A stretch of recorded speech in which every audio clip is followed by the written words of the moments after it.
सुप्रभात दोस्तों। आज शुरुआत सुबह की हो चुकी है और मैं अपने मॉर्निंग वॉक रूटीन पर हूँ और जस्ट याद आ रहा है कि एक स्टोरी शेयर करूँ। शायद पहले भी शेयर किया होगा मैंने, और अच्छी स्टोरी है, सोचा फिर से शेयर करूँ। समय की महत्वता ना, समय का महत्व ऐसा है कि एक गांव में एक शिकारी रहता है जो पंछियों को मार मार कर अपना जीवन यापन करता है। उनके सुंदर पंखों को निकाल कर जाकर बाज़ार में बेचता है और उसी तरह उसका जीवन यापन होता है। एक दिन वैसे पेड़ के नीचे बैठा रहता है, थका हारा। उस दिन उसको कोई शिकार नहीं मिला होता है, तो एक बहुत ही सुंदर सी चिड़िया आकर उसके पेड़ के ऊपर एक डाली पर बैठती है और उसको भी उस दिन भोजन नहीं मिला होता है उस चिड़िया को।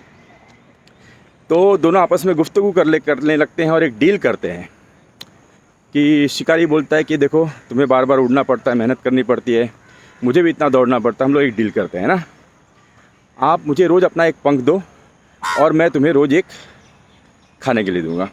चिड़िया भी खुश, शिकारी भी खुश, है ना। और ऐसे ही सिलसिला चलता रहता है। सालों साल ये सिलसिला चलता ही रहता है। एक दिन चिड़िया के सारे पंख खत्म हो जाते हैं। अब शिकारी आता है, पेड़ के नीचे बैठता है। चिड़िया बोलती है मुझे खाने के लिए दीजिए। शिकारी बोलता है आपके पंख कहाँ हैं? आपके पंख नहीं हैं तो डील थी कि पंख दोगे तो खाना मिलेगा। अब तो आपके पंख नहीं है तो कोई खाना नहीं मिलना। अब चिड़िया बड़ी मायूस होती है और वो सोचती है कि क्यों मैंने अपने सारे पंख बेच दिए। दोस्तों, हम भी सालों साल ऐसे ही हमारी सबसे मूल्यवान वस्तु, हमारा जो समय है, उसको व्यतीत करते हैं, उसको ट्रेड करते हैं अपनी नौकरी के लिए, अपने बिज़नेस के लिए। लेकिन हमें उस समय को जिस चीज़ में इन्वेस्ट करना चाहिए उसमें नहीं कर पाते हैं।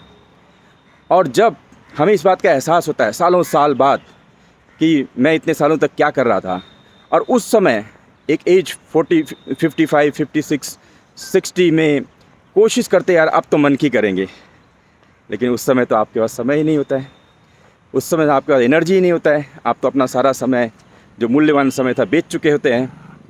तो कहने का तात्पर्य यही है कि समय रहते अपने समय का सदुपयोग करें। जो आपको मन को भावे, जहाँ पे आपका दिल लगे, उसको करें, तो शायद इस जीवन में हमारा आना एक यथार्थ, एक उपयोगी सिद्ध हो सकता है। Thank you.